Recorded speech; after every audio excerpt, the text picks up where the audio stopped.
મહેસાણા જિલ્લાના બહુચરાજી ખાતે યોજાતા મેળામાં પૂનમની રાત્રે પાલખી યાત્રાનું પ્રસ્થાન।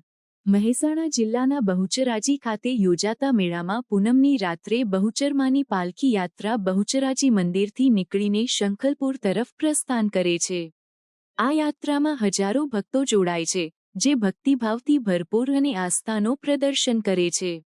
પાલખી યાત્રા શાંતિપૂર્ણ અને ધાર્મિક ઉલ્લાસથી ભરેલી હોય છે, જે સ્થાનિક સમુદાયના એકતાનો પ્રતીક છે। આ યાત્રામાં વિવિધ ધાર્મિક અને સાંસ્કૃતિક કાર્યક્રમોનું આયોજન કરવામાં આવે છે, જે યાત્રાની મહત્વતાને વધારવા માટે મહત્વપૂર્ણ છે। ભક્તો યાત્રા દરમિયાન ભજન, કીર્તન, નૃત્ય અને અન્ય ધાર્મિક ક્રિયાઓમાં ભાગ લે છે, જે સમગ્ર પરિસ્થિતિને પવિત્ર અને આનંદમય બનાવે છે। આ કાર્યક્રમો સ્થાનિક સંસ્કૃતિ અને પરંપરાઓને જીવંત રાખવામાં મદદરૂપ છે। યાત્રા દરમિયાન સ્થાનિક પોલીસ અને સ્વયંસેવકોની ટીમો યાત્રિકોની સુરક્ષા અને વ્યવસ્થાને સુનિશ્ચિત કરે છે।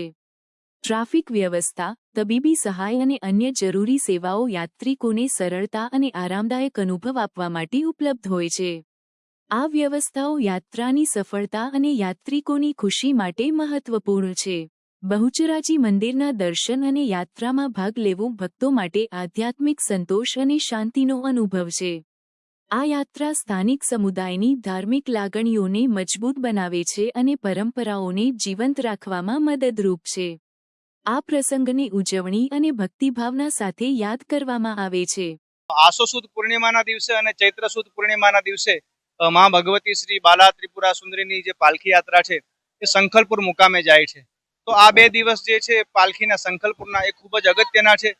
માતાજીની ત્યાં વિશેષ શંખલપુર ગર્ભગૃહની અંદર અહીંયાથી જે આપણે મા ભગવતીને લઈને જઈએ છીએ એમની ત્યાં વિશેષ પૂજા કરવામાં આવે છે। અને આ પરંપરા જે છે ગાયકવાડ સરકાર વખતથી ચાલતી આવે છે અને એ પરંપરા આજે પણ અકબંધ છે। અને આ પાલખી યાત્રાની અંદર ખૂબ જ મોટી સંખ્યામાં લોકો જોડાય છે। પાલખીનું મહત્વ એ છે કે દર પૂનમે પાલખી દર્શન કરીએ છીએ, પણ આ શાહી સવારે શંખલપુર જશે અને શંખલપુરથી પરત આવશે। શાહી સવારી એ છે કે માં પોતે આજે પ્રદક્ષિણા કરશે, નગરજનોને પોતે સમક્ષ માં દર્શન કરવા આપવા જશે।